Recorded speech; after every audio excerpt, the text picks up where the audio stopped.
Ladies and gentlemen, please welcome the only team from Southern Africa at the 2017 Gabon African Cup of Nations Finals Tournament, the Warriors of Zimbabwe.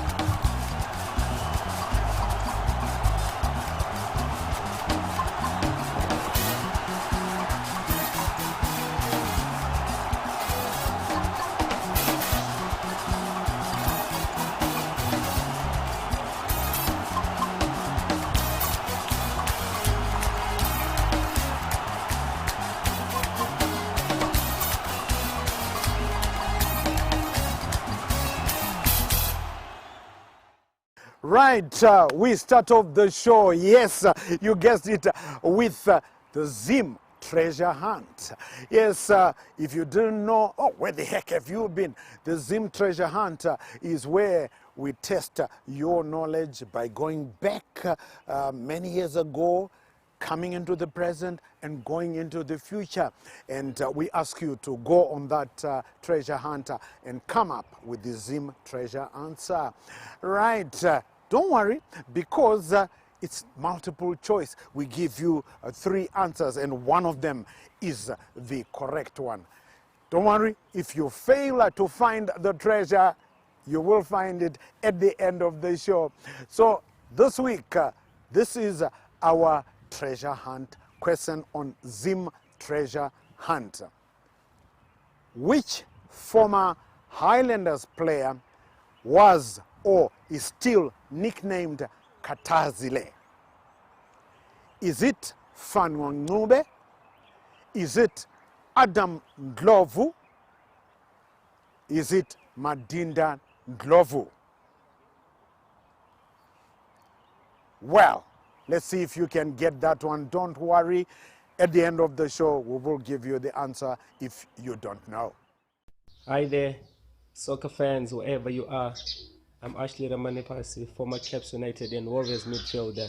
Stay tuned into Charles Mabika's Soccer Diaries for the best on the Zimbabwe soccer scene. Enjoy. Peace.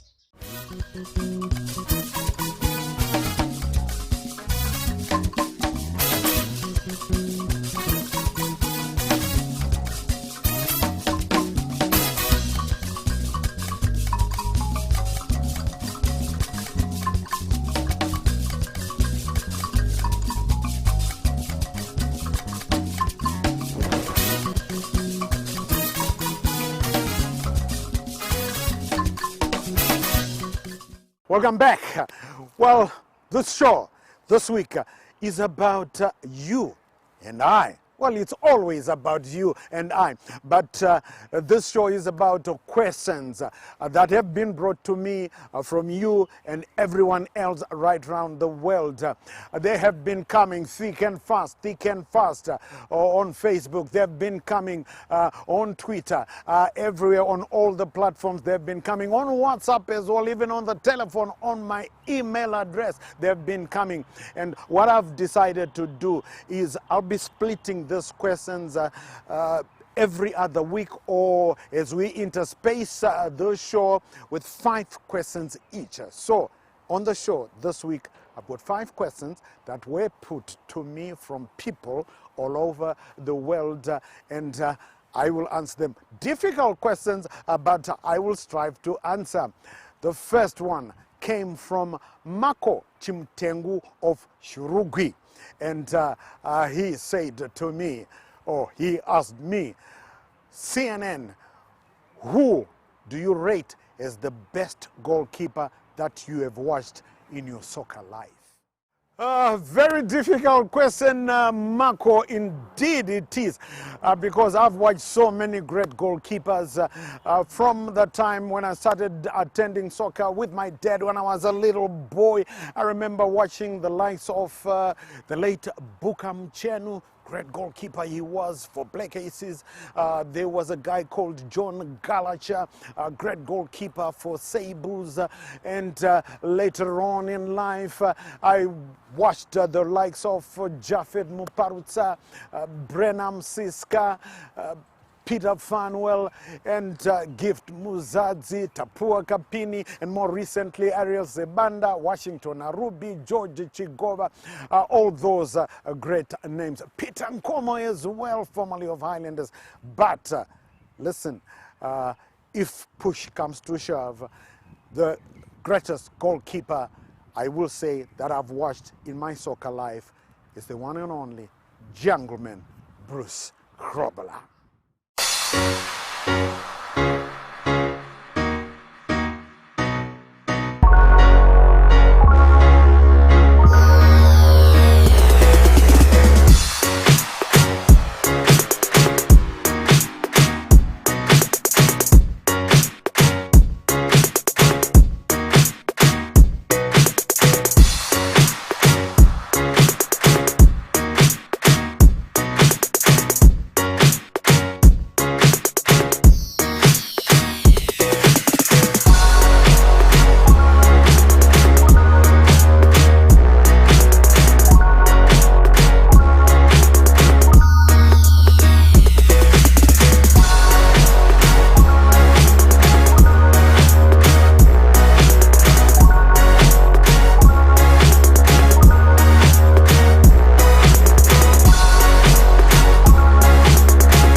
Question number 2 came all the way from a guy called Cyril Rungano in Leeds, England. And before he posed this question, he was very quick to tell me that he is a staunch Manchester United supporter. And I was wondering, but Cyril, how can you be? You stay in Leeds. You should be a Leeds United supporter. But anyway, that's not the subject of the matter. Cyril's question was, tell me, Charles, which one has been the saddest moment in your soccer life? Well, Cyril, there have been so many sad moments in my soccer life. There have been deaths involving Zimbabwean soccer supporters, like that one back in 2000 when 13 fans perished. Said time it was. It affected me greatly. There have also been soccer fans traveling to watch their teams and never getting there. We had the Dynamo supporters perishing the other day, Highlander supporters dying on their way to support Iboso. Caps United are not spared as well, fans. And also remember the Caps United 3 players who perished that year. Blessing Yogo Makunike, Shingirai Aaron, Gerima Shoko, and the fans who were accompanying them as well, together with them in that motor vehicle, and they perished, those 2 fans. There have been further deaths. Question number 3 came from Judith Makore of Vancouver, Canada.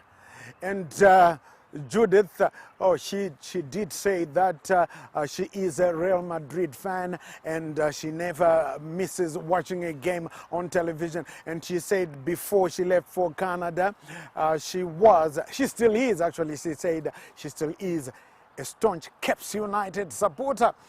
Well, Judith did say to me, ask the question, CNN, who is the finest defensive midfielder that you have ever watched? But push comes to shove, and Judith will be delighted at the answer. I reckon that the finest midfielder that I've ever watched in action is former Caps United defensive midfield stalwart Lloyd Lodza Chitembwe.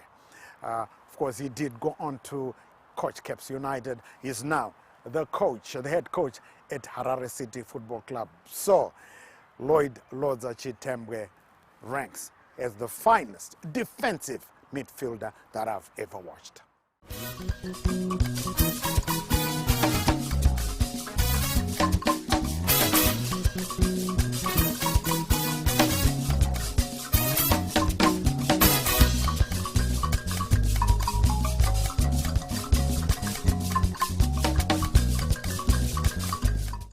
Clifton Nyirenda tweeted me all the way from Lusaka, Zambia. And Clifton, who is a Zambian, says he's a staunch follower of Barcelona, the Spanish giants. In Zambia, he says his team is Zanaco. Well, Clifton asked me, which do I rate as the finest individual goal in world football? Well, even without going outside Zimbabwe, Clifton, I've watched many great goals right here in Zimbabwe, being scored by Zimbabweans. But just to cut a long story short, I think without any doubt, the finest individual goal, well, which is rated by FIFA as the finest goal scored by an individual at a World Cup tournament, and I agree with FIFA. Who am I to disagree with FIFA? But listen, before even FIFA came to that decision, this goal is the finest to me, and I'm sure to a lot of you as well. The goal that was scored by the great Diego Maradona during the 1986 World Cup finals in the quarterfinal match between his Argentina and England, as Argentina won by 2-1. But remember, the first goal that he scored, he later referred to it as the hand of God, and that one shouldn't have stood. I don't know, the referee didn't spot that one. Argentina led. But the second goal that he scored, Diego Maradona, wow, wow, wow. I've never watched a finer, a greater, a more brilliant goal than that one. Able to control the play in midfield, the way that Maradona has been able to do. And he's hurting England again here. It's a brilliant run. It's one of the World Cup great goals. And there's no doubt about that one. Able to control the play in midfield, the way that Maradona has been able to do. He's hurting England again here. It's a brilliant run. It's one of the World Cup great goals. And there's no doubt about that one. Noah Makombe asked me on WhatsApp all the way from Mutare, and his question was, or should I say his suggestion, question/suggestion. Noah suggested that I lie to people that I'm a Middlesbrough supporter. And he then asked, are you really, CNN, are you really a Middlesbrough supporter? You know, the English Championship side, who of course a former English Premiership football team. Yes, Noah, I'm definitely a Middlesbrough supporter. I've been supporting that team from way back. You see, that team used to be so good that they could beat the likes of Manchester United, Liverpool, Arsenal, Manchester City, Chelsea. And that's why I fell in love with them, because I said, hey, look at this so-called small team. Look at what they are doing. But over the years, well, Middlesbrough have fallen by the wayside. But boy, oh boy, I'm still in love with Middlesbrough. The Shona have a saying, Maya varasque nekushaya mbereko. So, Noah, here are highlights from a great game back in 2008. We met Manchester City in a game at the Riverside Stadium, and boy, oh boy, did we take Manchester City to the cleaners. But the Riverside Middlesbrough supporters were in full voice, delighted they'd have no last day nerves to endure. The club secured its top-flight future last week by beating Portsmouth. Sven-Göran Eriksson was on the brink of giving Manchester City their highest ever finish in the Barclays Premier League, but facing showdown talks with the club's owner on Monday. And the Swedes' frosty relationship with Thaksin Shinawatra can only have been strained even more by this performance. Richard Dunn's 14th minute red card for clipping Tunshai's ankle was the start of a humiliating capitulation.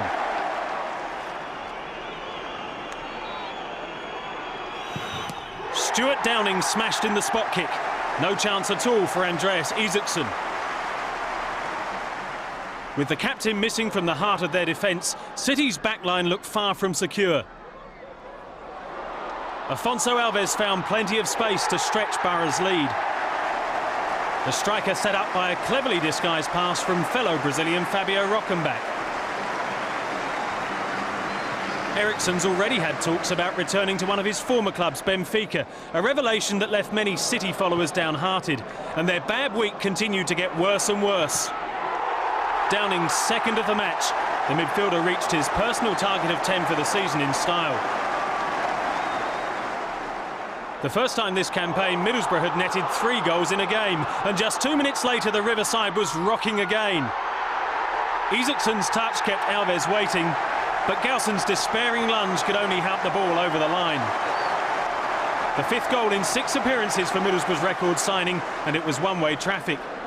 City's faces were as red as the home side shirts as they squandered possession cheaply in midfield, and Adam Johnson capitalised.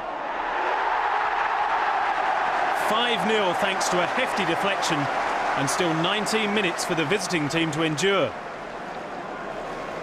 Everything Boro touched turned to gold. Rockenbach's wonderful free kick carried the scoreline beyond the home fans' wildest dreams.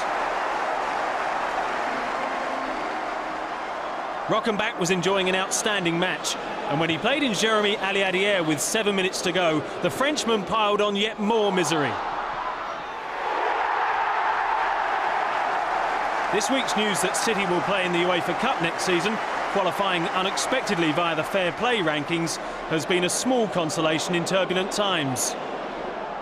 Elano's rocket raised another rare smile. Among the supporters at least. The players couldn't wait for the final whistle. Boro, by contrast, were relishing every moment. Their biggest top-flight success for 58 years, wrapped up with a minute remaining.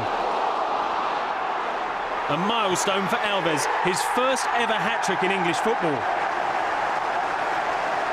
The finish as simple as they come for the striker. 8-1, and undoubtedly one of the worst afternoons of Eriksen's career.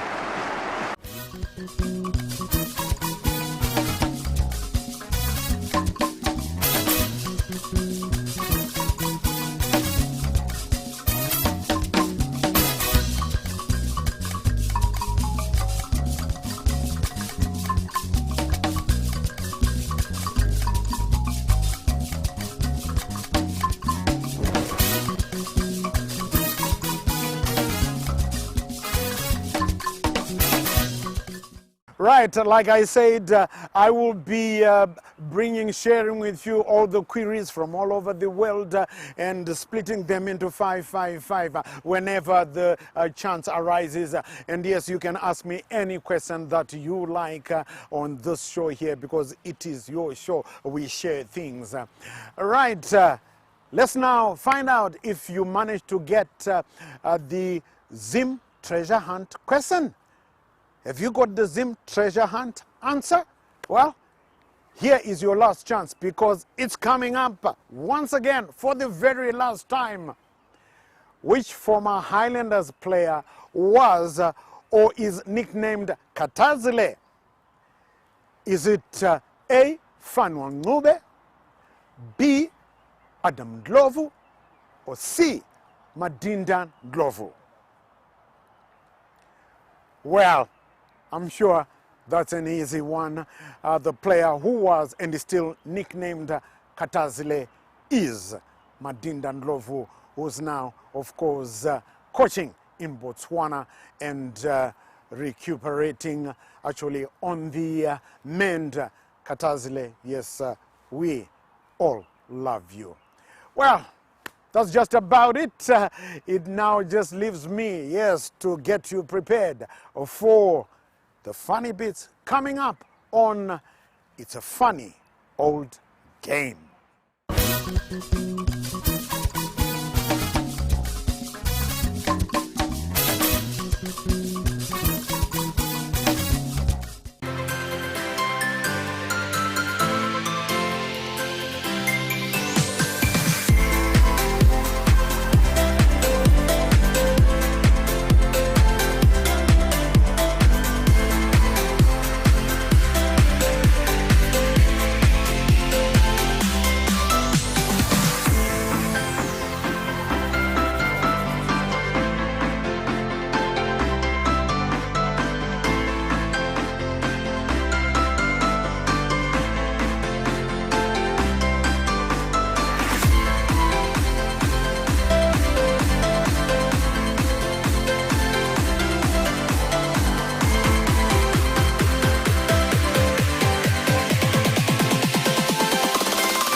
Oh, these funny bits really crack.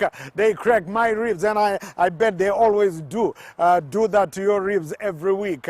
Well, keep those queries rolling. Keep the interaction rolling because, yes, it's getting to be quite a show, and so it should be.